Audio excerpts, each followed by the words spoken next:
On Thursday, Israeli Prime Minister Benjamin Netanyahu announced that a last-minute crisis with Hamas was obstructing the approval of a ceasefire agreement in Gaza, as well as the release of dozens of hostages.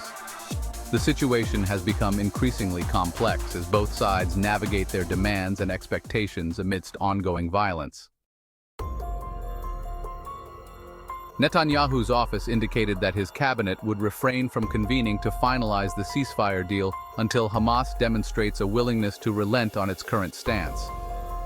Although details were not provided, Netanyahu's administration accused Hamas of failing to adhere to certain aspects of the agreement, suggesting that the militant group is seeking additional concessions that were not part of the original terms. In contrast, Izzat al-Rishq, a senior official within Hamas, said that the organization remains committed to the ceasefire agreement as outlined by the mediators involved in the negotiations. This statement comes in the wake of an announcement made by U.S. President Joe Biden and key mediator Qatar, who revealed the deal on Wednesday. The agreement aims to facilitate the release of numerous hostages held in Gaza and seeks to bring an end to a protracted conflict that has destabilized the Middle East and ignited widespread protests globally.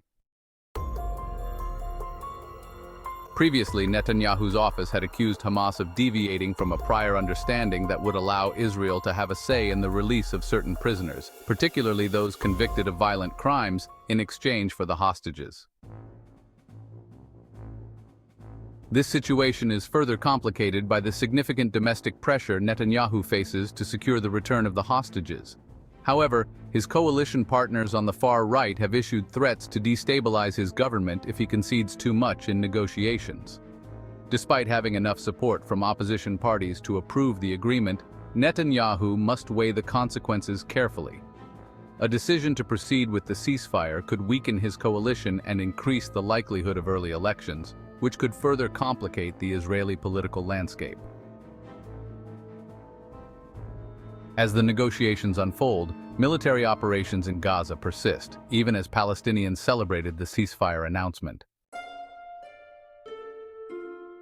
The Hamas-run Gaza Health Ministry reported that at least 48 individuals were killed in Israeli airstrikes from midday Wednesday to Thursday morning, with around half of those casualties being women and children, according to Zahar al-Wahidi, the head of the ministry's registration department.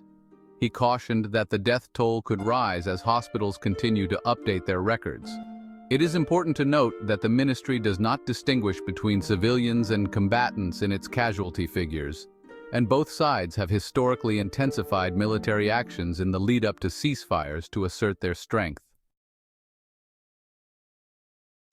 The conflict, which erupted on October 7, 2023, began when Hamas-led militants launched a surprise attack on Israel, resulting in approximately 1,200 deaths, predominantly among civilians, and the abduction of around 250 individuals. Currently, around 100 hostages remain captive within Gaza, with Israeli military assessments suggesting that between a third and half of them may have already perished. Under the terms of the recently proposed deal, 33 hostages are slated to be released over the next 6 weeks in exchange for the release of hundreds of Palestinians imprisoned by Israel. Additionally, Israeli forces are expected to withdraw from numerous areas, allowing hundreds of thousands of Palestinians to return to what remains of their homes, alongside a significant influx of humanitarian aid. The release of the remaining hostages, which include male soldiers, is anticipated to occur in a second, more intricate phase that will be negotiated concurrently with the initial release.